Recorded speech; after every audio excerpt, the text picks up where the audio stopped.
So, Piano Man had a question that he wasn't sure if it would make it to the pod, but I think it's interesting enough for us to at least muse over it. So, Piano Man, go ahead and delight us. Yeah, so it kind of just came up because in recent weeks there have been some major hacks to things that have been going on. Obviously, the we're well aware of the pipeline hack that caused gasoline on the East Coast, primarily in Southeast, to like not, you know, Exist. yeah, not exist. People couldn't get gas for Hmm. a weekend. And then here recently we've had, I can't remember the company, but it's like a cold storage type of company where some meat products, they try to keep it secure because their systems got hacked. So then my question was, should companies pay hackers the ransoms, especially when it's in these important supply chain type deals?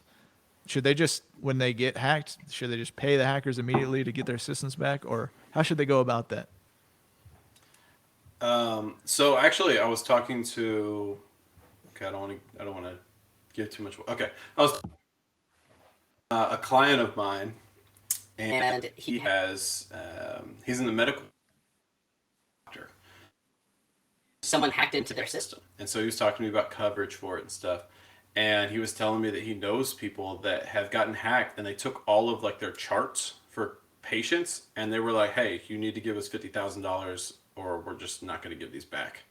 And so the insurance actually will pay for that, which actually you can get kidnapping insurance, like that will pay a ransom if you're. That's a thing.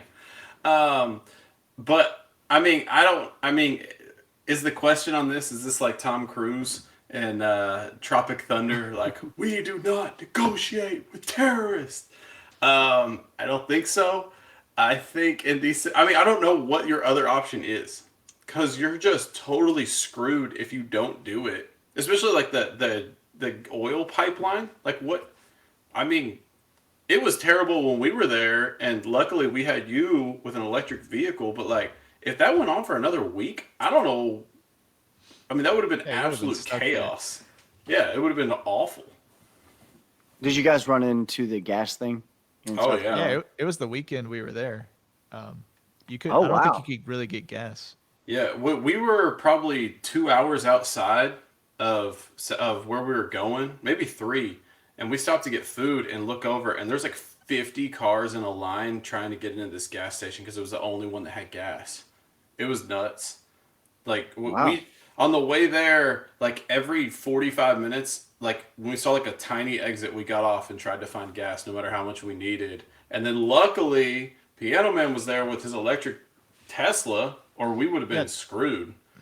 One thing that's a problem with Teslas though is that they don't have great sized trunks if you're trying to play golf. So we had to Yeah. take all the drivers out and hold them in the back seat so we could fit all the bags It was an into the adventure. trunk. Wow. Man, your South Carolina trip was full of surprises. Yes, it Um, was. Yeah. okay. Now Well, answer the question, Midnight all Mark. right. All right. Okay. So I think if you're the government, you don't negotiate with terrorists because then they know they can get their way. But I guess if your president's a Democrat, that's fine. Um, yeah. I mean, Well, companies. hold Com- on. What do you think Trump would have done different? huh? I mean, they weren't hacking the pipeline when he was the president. Like, I mean, that is true. it's kind of like the This is question of fair. the people who were coming across the border when they were like, "Hey, you coming across here because of Joe Biden's president?" They were like, "Yeah, basically." I But didn't see that. yeah, so um, I mean, I think if you have insurance for it, you should do it because especially when it's a good that a lot of people need, right? So I feel like just pay it, and then at the end of the day, we've got the FBI, we've got a bunch of people that are going to be looking into like arresting these people or figuring out who they are. So it's kind of like take it on a smaller scale, right? If you owned a convenience store and a guy came in to rob you, they say the best thing to do is just pay the people and let them go, right? Eventually, the cops might catch them. They might not. Who knows? But you didn't Well, die. it's the best thing for your physical safety. Right, right. Yeah. And I think that's a very, very small scale on a similar act. So if you're a pipeline and you have gas and people need gas, right? And you have insurance, presumably, or you have bailout money from the government, just pay the people and then let the authorities do their thing and don't lose out. But I do think if it's like a government entity and like I don't know, like Hamas or Hezbollah or something is trying to mess with the government, maybe you put a flex on then. You know what I mean? Because Well, if you know who it is, we already know what happens then. right, Yeah, then you're I in trouble, guess. right? It's If been you knew who happening in the hacker Middle was- East for a long Yeah. time. Yeah, if you knew, But who you the know, hacker but you know what was, I'm trying to it's not a big say. deal. Yeah, you know what I'm trying to say. I think if you're a corporation, you just pay it and then Yeah. yeah. But was that the situation with the gas thing? Was that not government connected? I don't think it was the government. I thought it was. I think it was certain. it was a company, It was a right? company. Okay. They hacked into Okay. the company and then they wanted the company to pay it.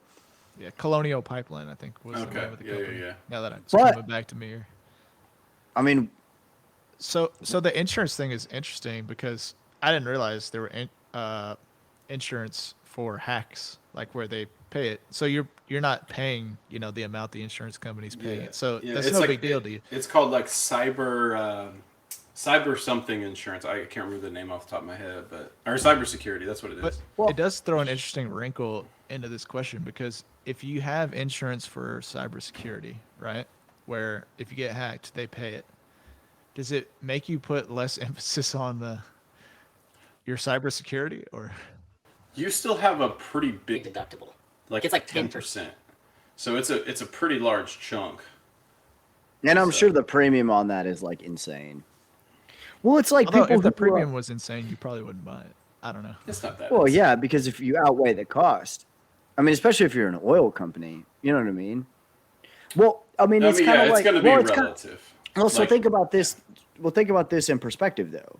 There are college football players that get an insurance policy on if they don't go in the first round. You know what I mean? It's pretty expensive. You know what I mean? Because they're banking on the fact that they're going to get paid a certain amount and then they can, at that point, afford whatever the premium. A lot of times they make it like an annual charge, right? So they're banking on the fact that they're going to be able to pay this insurance company back, right?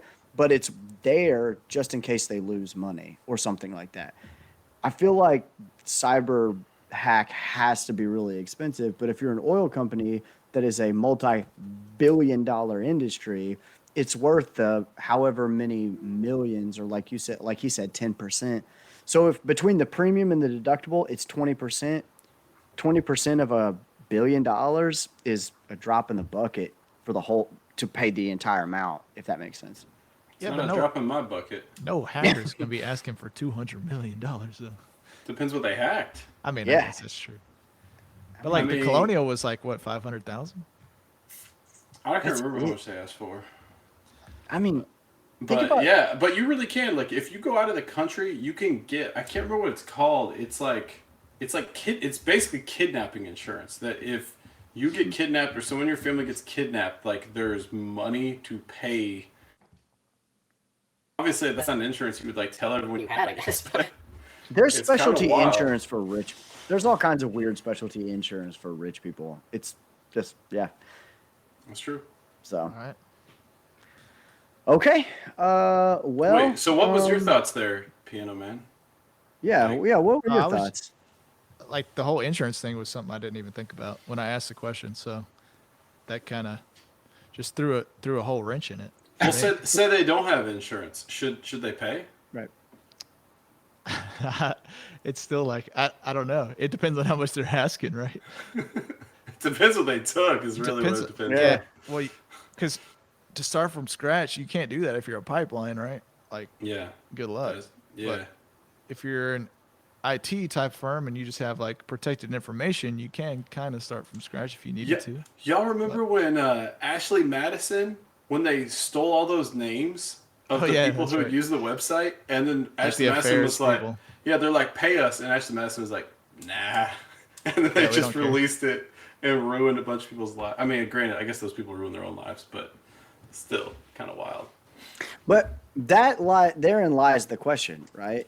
I mean, if Ashley Madison doesn't have like a tangible good that they're selling, right?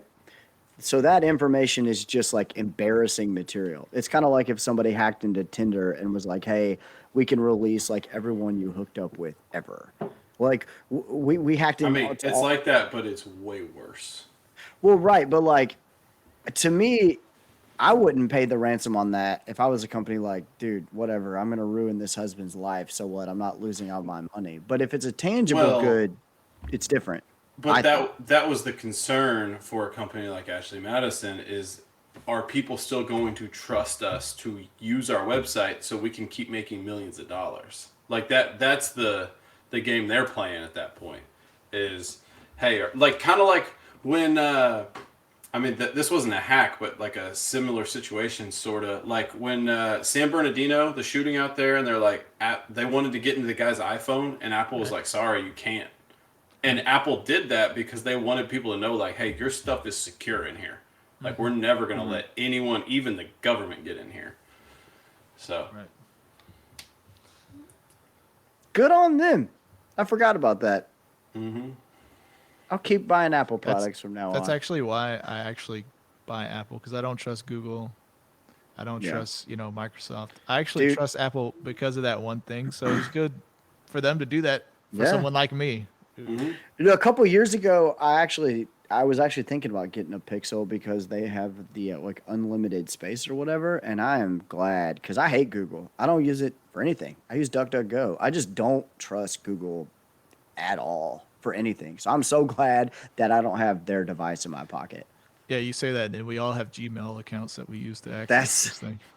The problem with Google is it's so big you can't get around it in everything. But I don't want a Google device in my pocket. The problem with everything right now. Yeah. Like the 6 companies that run the world, you can't. Yeah. I mean, practically, I guess you could, but. All right.